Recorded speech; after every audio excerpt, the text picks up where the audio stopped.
So I'm getting ready to primer the 58 either tomorrow, which is Friday, or Monday, depending on how much I get done tomorrow. But I wanted to give you an update before I do that and let you see all the metal work that's done.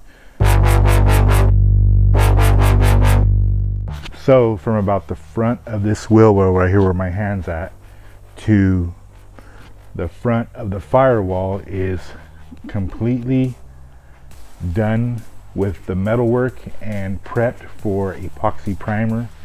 I want to get some phosphoric acid on this thing, take care of all the surface, any rust that I can't get to with hand sanding or with machine sanding, and get some phosphoric acid on this thing, kill all the rest of the rust. I'm going to spray it in all the cracks and creases and I'm going to spray it in all the braces and spray it basically all over the bare metal. Get a good coating on this thing. I already did my test panel for the primer, and then I'm going to spray some epoxy, and then before the epoxy dries, while it still has an open coat, I'm going to put some urethane primer, probably about 3 coats of primer on this thing, and get it to where I can either have a body man come in and help me start getting the floors done as far as plastic filler work goes. Where I welded my panels together, I went ahead and made sure that I did all the metal work around those areas already, so it's all hammer and dolly finished, and anything that I didn't like, I made sure that I redid. As far as metal work is concerned, there's a couple things that I ended up having to redo because I didn't like the way they were coming out, or I rushed through the first time and then went through and made sure that this thing is just nice and straight. So it takes just an easy coat of filler or a couple coats of filler on the areas that need to be worked and sanded, and just do that with the DA and get this thing decent for primer and paint. The firewall's all prepped. I started doing some body work already right there, and that was just because there were some dents that I had to peck out from either when I pulled the engine or when somebody else pulled the engine. So I took out all those little dents around the firewall, and I'm going to primer that with the rest of the car. The only thing that still kind of is grinding my gears right now is all the fish eyes on this car. I'm having to 180 sand this whole thing when it should be already ready for primer. And on top of that, this primer that they put on this thing from the powder coater, so it's powder primer, is hard as hell to sand, which is not a bad thing for protection when it comes to like, and it's stuck on really well, like it's baked on really nice. It's just hard to sand, and there's a ton of fish eyes. I'm having to, in some areas, almost have to strip it down back to bare metal. You can see right here there's a little bit of bare metal coming through where I'm sanding this thing, and it's like, oh man, I wish I would have just waited.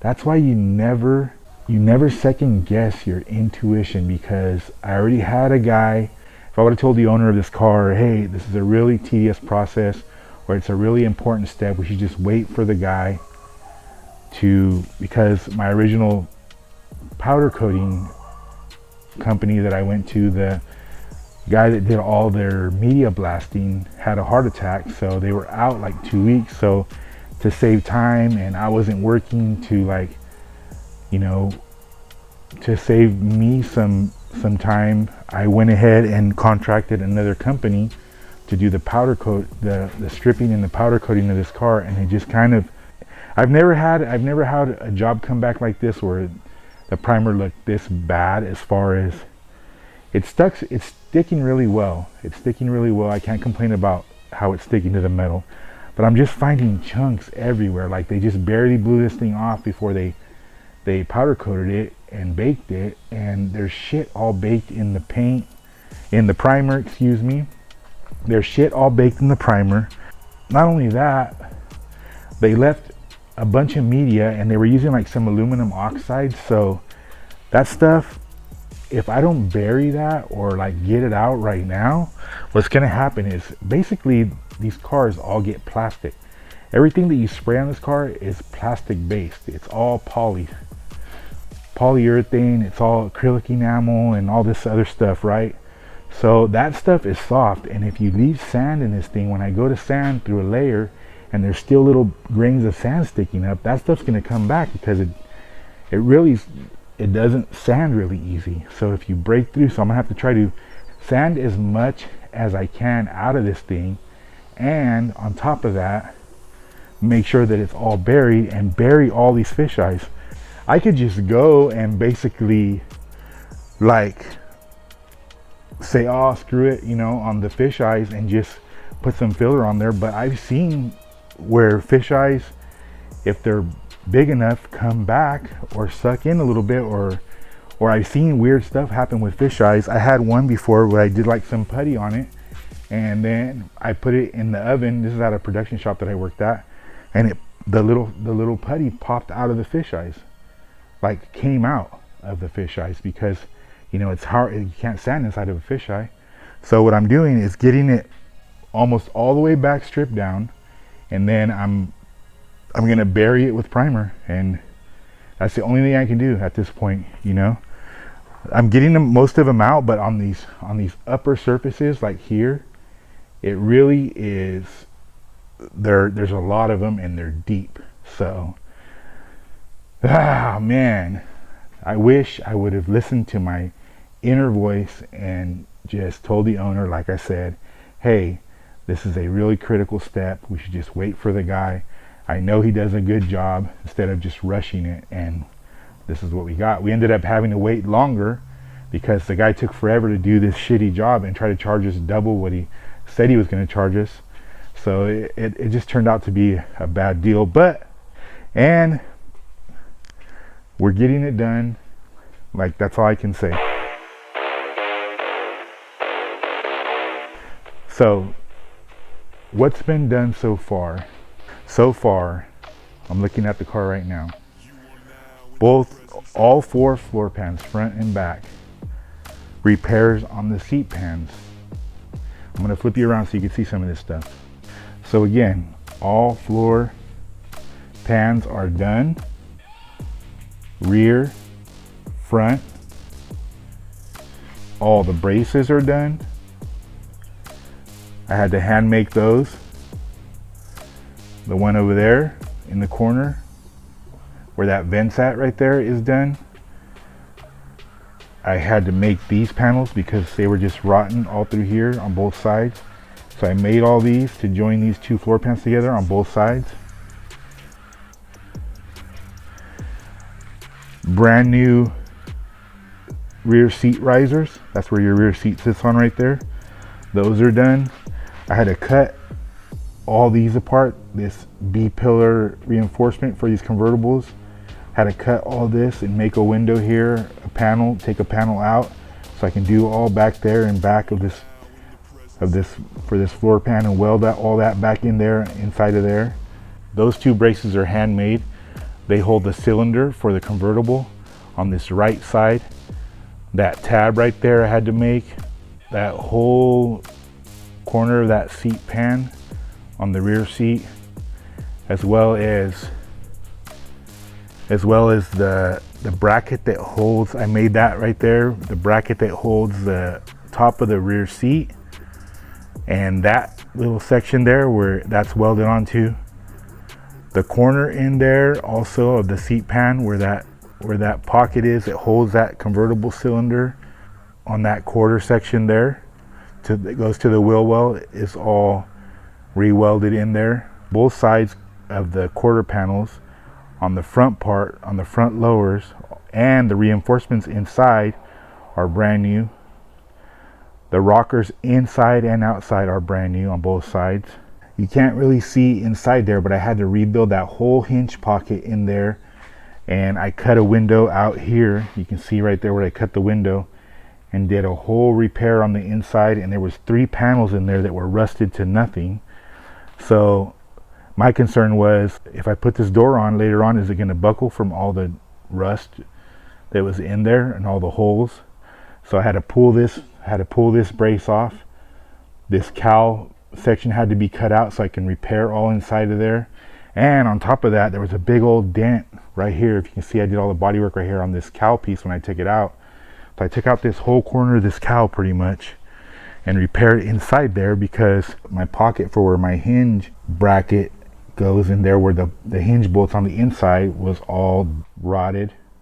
And I repaired all this out here because it had a big old dent here. So that,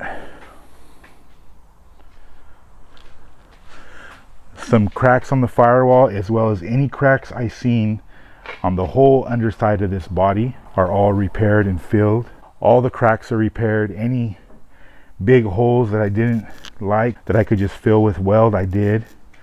I mean, this thing still got some pitting. You're gonna see on these old cars, you know, some of these cars are still gonna have some pitting, but where it was good enough to weld to, I repaired. So both sides, like I said, rocker panels, both sides of the front lower quarters are replaced, as well as patches that I had to make, various patches everywhere near the repairs that I was doing already anyway. Let me get this thing up in the air. I'm going to get it up in the air and show you from the underside what was replaced. But like I said, from that wheel well to the front of the car will be done hopefully tomorrow, or as far as metalwork and primered with epoxy for plastic filler will be done tomorrow or Monday. Okay, I didn't want to forget the trunk. Remember, I did all around the inside of that weather strip channel on both sides, and also down there is all repaired where that wing kind of goes up. So starting from the seat pan, this stuff was all made by hand with hand tools. Seat pan, part of the seat pan, the right part of the seat pan, that whole section there. These rockers, inner and outer, like I said, are all brand new. All new rockers from front to back. They were all holes and big old dents, and they just hammered on this thing till the cows wouldn't even come home. But I did a bunch of repairs, made this whole section here to repair all that, both sides. You can see the underside as well on this floor pan. Put all new floor braces except for one because they didn't make it. So I just repaired that one and put it back in. That's the original one. This is an aftermarket one. A little difference in them, but they look good. They're all welded in. So third floor braces are all done. Second floor braces, what they call second floor braces, all done. That's these two. These are both brand new floor braces in here. And like I said, floor pans. I made these reinforcements for the cowl underneath and on top. They're called upper and lower cowl reinforcements, and they're only for a convertible, and I couldn't find them anywhere, so I had to make those by hand. Rockers, like I said, all brand new. Lower quarters, I still got to do some prep there for primer, but that'll get primer. And various patches everywhere. Oh, I can't forget these quarter extensions I had to make by hand on both sides. And like I said, various patches in the wheel well are done. But the only thing left is this trunk. I have the spare tire holder for the inner here and underneath. So the extension for the quarter, where this holds a spare tire, and then the spare tire holder, and then the quarter on the bottom on that side I still have to do.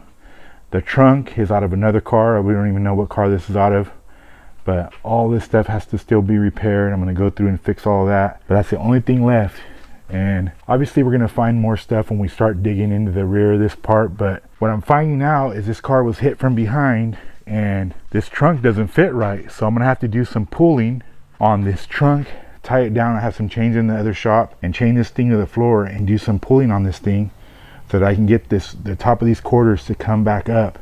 And this thing got spread out a little bit, or actually spread out, and then this trunk, this whole trunk area where this trunk surround is at, is down a little bit. So I have to fix that. And just various patches here and there. I'm sure there's other stuff that I'm missing. Oh, that bracket that I made in one of the first videos for the inside of the, there was a lot of damage on this right side over here, because I believe this thing probably had a flat or something, and the way it sat is all the water and stuff would collect on this side, because you can see there's a lot There's still a lot of hitting right there that I didn't take out, but like I said, all this stuff in there is brand new sheet metal, all in there. All this is new. This piece right here I made out of 16 gauge is brand new. But all that stuff is handmade with hand tools. So what's left? The trunk area, trunk floors. I'm gonna have to remake this piece right here. The hump that goes over the rear end. I'm gonna fix the corners because there's some holes here, so I'll make a section for there. And like I said, this thing's all spread apart right here. Whenever this thing got hit, it apparently did some damage in here. So when I do the pull on this, I'll make sure that this area goes up, and I fix all that down there. So they didn't have this frame bracket, and they just welded sheet metal over top of it. So I'm gonna have to dissect all that and clean these up and put those back in. I couldn't find those. So there's a lot of things for this 58 that they just didn't have. It's a big deal, but it's not, because I can make it, but it just takes a lot more time to have to make stuff. So positive takeaways is I learned a lesson. Don't second guess your inner voice or your intuition that tells you to wait for the familiar instead of trying to rush and do something new. And it's looking great. It's looking good. It is what it is. I'm getting through it. There's a lot of metal work done already. This thing has not really kept me up at night, but it's consumed a huge chunk of life for me right now. And it's been challenging, but I've risen to the challenge, and I'm happy about that. It's all about doing the hard shit and getting through it and just getting better. I'm happy that I'm still able to turn out work like this. My eyes haven't gone, my body hasn't gone. I'm getting older, and it's taking me a little bit more time. Not really, but I've learned to just go with the process, go with the flow, because once you start rushing one of these jobs is when it bites you in the ass. So I'm getting a little faster as I'm doing more and more metal work, and it's coming out really nice. When you don't do something for a long time, and I haven't done a lot of metal work in a while, it's been a couple years. You know, I do little dents here and there when I still had my shop for customers, and do some repairs here and there and paint. I did a lot of everything when I had my shop, because I painted, I did graphics, I did wiring, I did a little bit of mechanics for some people. I did RV repair for some people, for some customers that were good customers. And I didn't do a lot of metal work for the last couple years. A couple years ago, I did a 62 with a 62 convertible with one of my clients, and that thing had quite a bit of metal work, but I've never had metal work to this extent. This is a shit ton of metal work, and it's just making me better at it. So that's all I can say, and I'm happy about that. If I had more machinery and more tools man, there's crazy ass flies out here in the cuts, but if I had more machinery, you know, better machinery, I could even get through it faster. So I know that I can do the work, and that's a good feeling, knowing that you can still do the hard shit and be good at it. Because at the end of the day, like, no matter what I'm doing, I just want to be good at it. Like, that's just the way I feel.